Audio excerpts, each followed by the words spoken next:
Hello all, welcome to Telugu xylem online classes YouTube channel. Temperature మారితే resistance మారిద్ది అనే విషయం మనకు తెలిసిందే. అయితే టెంపరేచర్ మారడం వల్ల రెసిస్టెన్స్ ఎలా మారిద్ది? దానికి ప్రధానమైన కారణం ఉష్ణోగ్రత సహగుణకం. ఉష్ణోగ్రత సహగుణకం వల్ల టెంపరేచరు అలాగే రెసిస్టెన్స్ ఎలా మారిందో మనం ఇప్పుడు ఈ క్లాస్లో చూద్దాం. ఉష్ణోగ్రత సహగుణకం. కీప్ ద హెడింగ్ ఉష్ణోగ్రత సహగుణకం. ఉష్ణోగ్రత సహగుణకం. రెసిస్టెన్స్ యొక్క ఉష్ణోగ్రత సహగుణకం అనేది ఉష్ణోగ్రతలో కలిగిన మార్పు వలన రెసిస్టెన్స్లో జరిగే మార్పును సూచించే పరిణామం అన్నమాట. దీన్ని ఉష్ణోగ్రత సహగుణకాన్ని మనం ఆల్ఫాతోని సూచిస్తారు. ఉష్ణోగ్రత సహగుణకాన్ని ఎలా చూపిస్తారు? ఆల్ఫా అనే సింబల్తోని సూచిస్తారు. ఇప్పుడు ఈ ఆల్ఫా అనే సింబల్ రెసిస్టెన్స్ యొక్క ఉష్ణోగ్రత సహగుణకం కదా, టెంపరేచర్. దీన్ని ఇంగ్లీష్లో టెంపరేచర్ కోఎఫిషియంట్ ఆఫ్ రెసిస్టెన్స్ అని చెప్పేసి అంటారు. Temperature coefficient of resistance. Temperature coefficient of resistance. Resistance యొక్క ఉష్ణోగ్రత సహగుణకం అని అర్థం.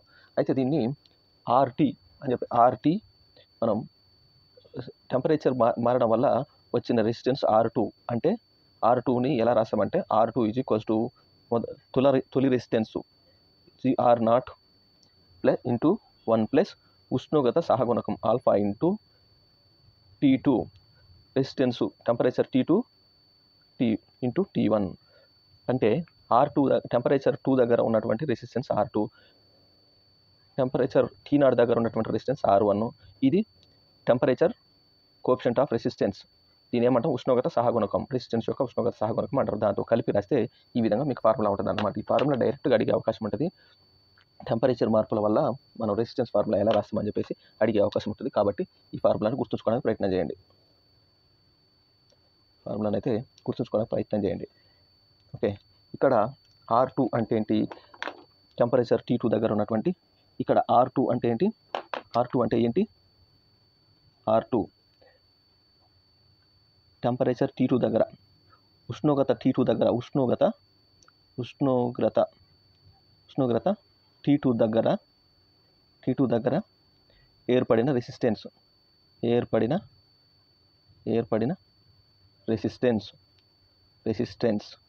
అంటే రెసిస్టెన్స్. నెక్స్ట్ R0 అంటే ఏంది? ఉష్ణోగ్రత T0 దగ్గర ఏర్పడిన రెసిస్టెన్స్. అంటే దీని మొదటి రెసిస్టెన్స్ లేదా తొలి రెసిస్టెన్స్ అని చెప్పేసి అనొచ్చు.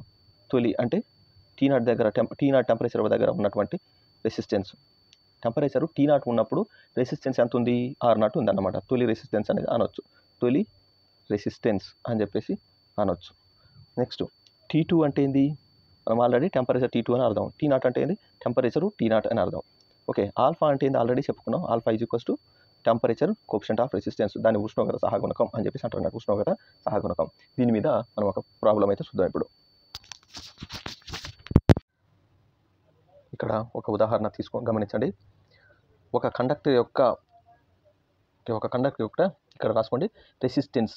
ఒక కండక్టర్ యొక్క రెసిస్టెన్స్ నిరోధకం 20 డిగ్రీల ఉష్ణోగ్రత వద్ద 50 ఓమ్స్ ఉండగా 100 డిగ్రీస్ ఉష్ణోగ్రత వద్ద ఎంతకు చేరుతుంది? ఇక్కడ ఆల్ఫా అంటే టెంపరేచర్ కోఎఫిషియంట్ ఆఫ్ రెసిస్టెన్స్.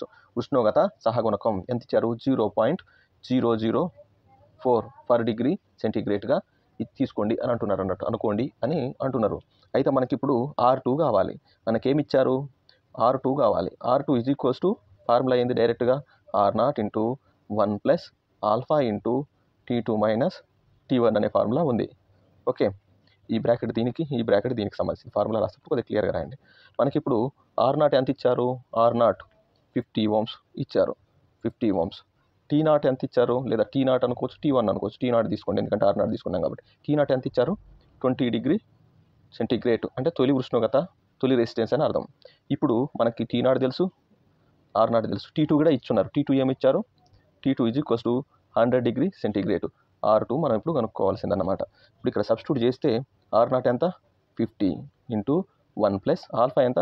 0.004 ఇక్కడ ఇచ్చారు. Alpha temperature coefficient of resistance alpha 0.004 into T2 ఎంత? 100 మైనస్ T1 ఎంత? T0 ఎంత? 100 మైనస్ T0 ఎంత? 20 డిగ్రీస్. బ్రాకెట్ క్లోజ్ చేయండి. ఇప్పుడు దీన్ని సింప్లిఫై చేస్తే 50 ఇంటూ 1 ప్లస్ 0.004 ఇంటూ అంటే ఇదేమైంది? 80 అవుతుంది. Bracket close. ఇంకా దీన్ని సింప్లిఫై చేస్తే మనకేమొస్తుంది? 50 ఇంటూ 1 ప్లస్ ఇది ఏమవుద్ది 0.32 అవుతుంది అనమాట. నెక్స్ట్ 50 ఇంటూ ఏమైంది 1.32. ఇది ద నెక్స్ట్ స్టెప్ ఏమవుద్ది 50 ఇంటూ 5 ఇంటూ 13.2 అనేది రాయొచ్చు. 10 ఇంటూ మల్టిప్లై చేసుకుంటే అప్పుడు 5 2 10 1 5 మూల 15 1 16 1 5 1 5 1 6.